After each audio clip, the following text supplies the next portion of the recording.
드디어 길고 길었던 이적설이 끝나는 모양새입니다. 영국 매체 디 애슬레틱의 데이비드 온스테인 기자는 11일 해리 케인이 바이에른 뮌헨 이적을 결심했다라고 전했습니다. 독일 매체 빌트는 케인이 토트넘의 뮌헨 이적을 위한 메디컬 테스트 허락을 구했다라고 보도했습니다. 토트넘은 올여름 케인에게 재계약을 제안했으나 케인이 이를 거부했습니다.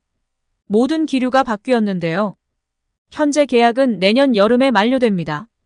토트넘은 다음 시즌에도 케인과 함께한다면 이적료가 발생하지 않는 자유계약 FA로 케인을 놓아줄 위기에 처했습니다.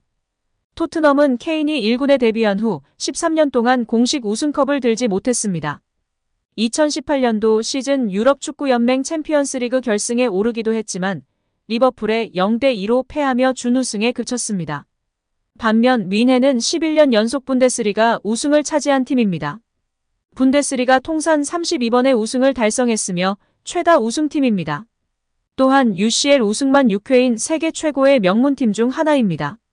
케인에게 우승 트로피를 보장해줄 수 있는 팀인 것입니다. 케인이 재계약을 거부하자 토트넘은 매각에 나섰습니다. 다니엘 레비 회장은 케인의 몸값으로 1억 파운드 약 1,670억 원을 책정했습니다. 뮌헨은 이만한 금액을 지불할 의향이 없어 보였는데요. 총 3번의 제안을 했지만 모두 거절당했습니다. 하지만 케인 영입에 진심이었습니다. 이안 크리스티안 드레스덴 CEO와 마르코 네페 디렉터는 뮌헨의 아시아 투어에 동행하지 않고 케인 영입 협상을 위해 런던으로 날아갔습니다. 결국 1억 유로 약 1,452억 원의 여러 옵션이 붙었습니다. 옵션을 포함하면 총 1,740억 원 규모의 초대형 계약을 체결했습니다. 토트넘이 제안을 받아들인 계기는 조 루이스 구단주의 지시 때문으로 보이는데요. 루이스 구단주는 케인이 FA로 풀리는 것을 원치 않았습니다. 보다 자세한 내용 풋볼픽과 함께 알아보도록 하겠습니다. 결국 길고 길었던 이적설이 끝났습니다. 올여름 케인은 뮌헨과 끊임없이 연결됐는데요. 뮌헨은 지난 시즌 최전방에 공백이 생기며 어려움을 겪었습니다. 작년 여름 주포 로베르트 레반도프스키를 FC 바르셀로나로 이적시켰습니다. 그리고 독일 분데스리가 마지막 라운드에서 도르트문트를 제치고 힘겹게 역전 우승을 차지했습니다. 팀 내 최다 골은 17골을 넣은 세르주 그나브리였습니다. 레반도프스키가 이적 직전 2021년 시즌에 모든 대회 50골을 넣은 것에 비하면 분명 아쉬운 부분이었습니다.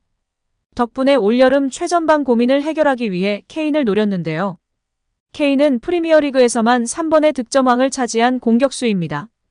또한 213골로 역대 프리미어리그에서 두 번째로 많은 골을 넣었습니다. 케인은 토트넘의 프랜차이즈 스타인데요. 케인은 2010년 토트넘 1군에 데뷔했습니다. 이후 경험을 쌓기 위해 노리치 시티, 레스터 시티 등으로 임대를 떠난 것을 제외하면 줄곧 토트넘 소속이었습니다. 토트넘 유니폼을 입고 280골을 몰아넣은 케인은 팀 역대 최다 득점자이기도 합니다. 아내의 출산과 내년 FA로 선택지가 넓어지나 결국 뮌헨의 제의를 받아들였습니다. 케인의 이적 소식에 영혼의 파트너 손흥민이 많은 주목을 받고 있습니다. 손흥민과 케인은 최근 몇 년 동안 함께 토트넘을 이끌었습니다. 47개의 합작골로 역대 프리미어리그에서 가장 많은 합작골을 넣기도 했는데요. 손흥민은 이번 시즌부터 홀로서기에 들어갈 예정입니다. 결국 손케 듀오는 손흥민이 토트넘에 합류했던 2015년 이후 8년 만에 해체하게 됐습니다. 케인의 이적으로 토트넘은 이번 시즌을 앞두고 발등에 불이 떨어졌습니다. 쉽게 대체할 수 있는 선수가 아니기 때문인데요. 케인의 자리를 대체할 가능성이 높은 히샬리송은 지난 시즌 프리미어리그 1골에 그친 상황입니다. 하루빨리 최전방 공격수를 영입해 새로운 시즌을 대비해야 하는 상황에 놓인 토트넘입니다. 현재 첼시의 루카쿠가 연결되고 있긴 한데 어떻게 될지 모르는 것 같습니다. 히샬리송을 톱에 세우려고 하는 포스테코글루인데 차라리 톱에 손흥민을 세우고 왼쪽을 더욱 클래스 있는 선수로 보강하는 게 어떨지 싶습니다. 이제 욕심쟁이 케인이 나갔으니 손흥민도 꼽힐 날이 오게 될까요? 우리 구독자 여러분들의 생각은 어떠신가요? 여기에 데스티니 우도지가 손흥민과의 호흡을 기대하며 발언한 내용이 화제가 되고 있습니다. 토트넘 후스퍼는 착실하게 새 시즌을 대비하고 있는데요. 지난 시즌 최악의 성적표를 받은 만큼 이번 시즌엔 자존심 회복을 목표로 하는 중입니다. 안토니오 콘테 감독의 뒤를 셀틱에서 도메스틱 트래블을 달성한 엔제 포스테코글루 감독이 이었고 활발하게 체제 변화를 추진하고 있습니다. 스쿼드 변화도 활발히 이뤄지는 중인데요. 루카스 모우라를 자유계약으로 떠나보내고 20년 동안 토트넘에 몸담은 해리 윙크스와도 이별했습니다. 보강도 적극적으로 하고 있는데요. 임대생 신분이었던 페드로 포로와 대한 쿨루셉스키를 완전 영입했고 제임스 메디슨과 굴리엘모 비카리오, 마노로 솔로몬을 데려오며 적재적소 보강을 마쳤습니다. 토트넘의 프리시즌을 보며 전문가들은 라인을 무척이나 높이 올리고 강하게 압박하며 공격적인 색깔을 보이며 슈팅 숫자를 저렇게 많이 가져갔다는 점은 고무적이나 이러한 전술에는 발빠른 센터백이 반드시 있어야 하는 상황이라고 평가하며 빨리 센터백 영입이 마무리되어야 한다고 촉구했습니다. 또한 많은 전문가들은 지난 시즌 페리시치에만 의존해야 했던 왼쪽 풀백의 우디네세에서 임대를 마치고 돌아온 우도지에 대한 기대가 높은 상황입니다. 제대로 된 풀백 역할을 할 수 있을 것이라고 보고 있는데요. 지난해 여름 토트넘에 합류했지만 우디네세에서 임대 생활을 보내고 복귀한 우도지는 포스테코글루 감독에게 신뢰를 드러냈습니다. 영국 매체 데일리 메일에 따르면 그는 포스테코글루 감독의 축구적인 생각이 정말 마음에 든다. 그는 점유율을 중요하게 생각한다.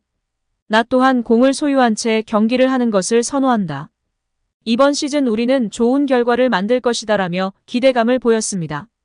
대한민국의 에이스 손흥민과의 호흡도 기대했는데요. 그는 손흥민은 확실히 정말 좋은 선수다.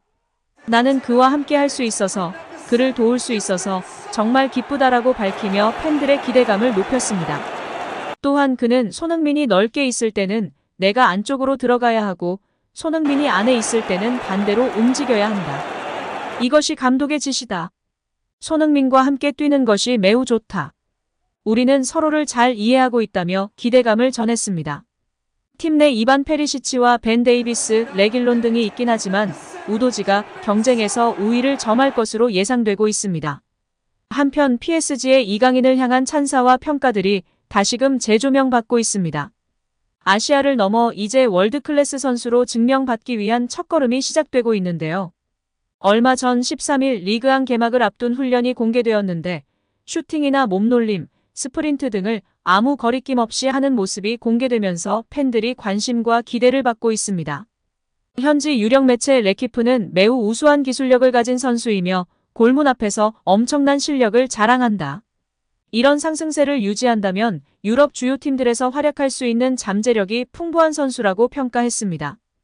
현지 팬들은 이강인과 같이 빠르고 드리블이 좋은 선수가 필요했다. 이강인은 파리 생제르맹을 완전히 변화시킬 선수이다. 라며 큰 기대감을 갖고 있는 모습입니다. 잉글랜드 카디프에서도 뛰었고 국가대표팀 출신으로 훌륭한 미드필더였던 김보경 선수인데요. 김보경 선수는 이강인을 향해 훌륭한 선수들을 많이 봐왔는데 이강인 선수를 처음에 보고 퍼스트 터치가 다른 점에서 정말 크게 될 선수라고 생각했다고 발언하며 큰 관심을 받았습니다. 세계적인 선수들의 퍼스트 터치를 보는 것 같았다며 완전히 다른 클래스라고 극찬하며 화제가 되었었습니다. 오늘 영상은 여기까지입니다.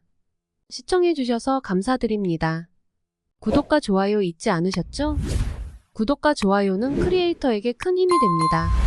오늘도 건강하시고 좋은 하루 보내세요.